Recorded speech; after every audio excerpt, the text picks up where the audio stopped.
Hi, my name is Wendy Anderson and I'm an art instructor at the Evergreen Cultural Center. Welcome to Studio C. This is where we make all kinds of art together as we are creating and conniving. Today we're going to have an art hack that talks about how to make some of your own inks and paints from things you find around your house. So I'm going to show you how to make some inks, and I just want to show you some of the finished work I did with some of the inks that we're going to make today. This one, for example, was done with coffee. And I'm going to show you how to do that, as well as how to make this one, which, believe it or not, is made out of blueberries.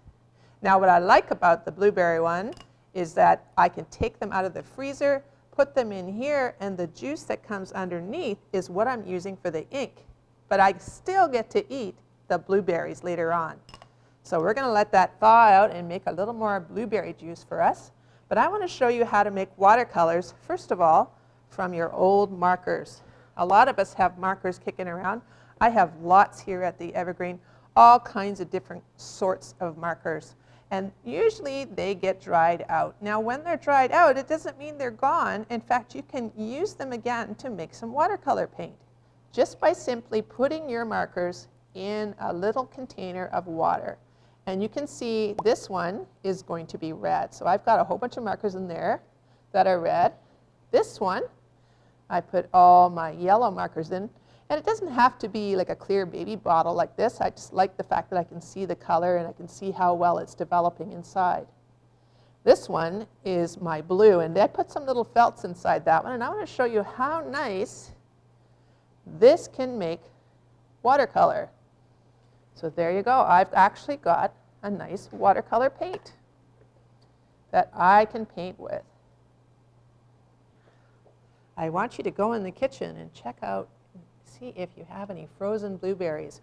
Frozen blueberries, when they thaw, make a really nice blueberry juice that we can use to paint with. So I'm going to show you. There's something really cool about blueberries, that when you paint with them, they actually go on lighter color than what they do when they dry. So you can see here, it's quite a light pinky color. And I'll show you my finished one again. When it dries, it goes quite to a deep bluey purple. So it's kind of a really fun thing to experiment with. And the best part is you get to eat the blueberries after, because you haven't wasted anything.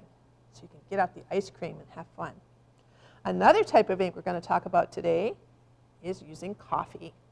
And I've just taken a spoonful of instant coffee and I've put it on my palette.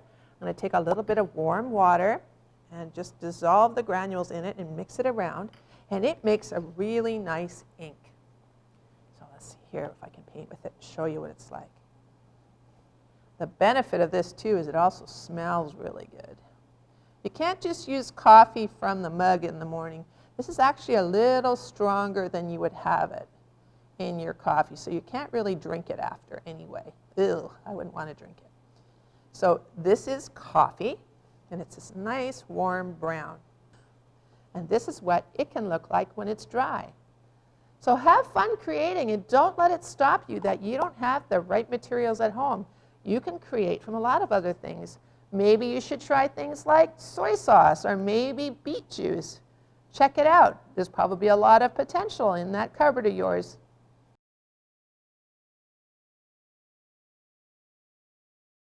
Thank you for taking part in the Art Gallery at Evergreen's online workshop. We hope you enjoyed this video and we'd love your feedback. Please take a minute to fill out the survey in the link below. Your input will help us to continue to provide meaningful art experiences in creative new ways.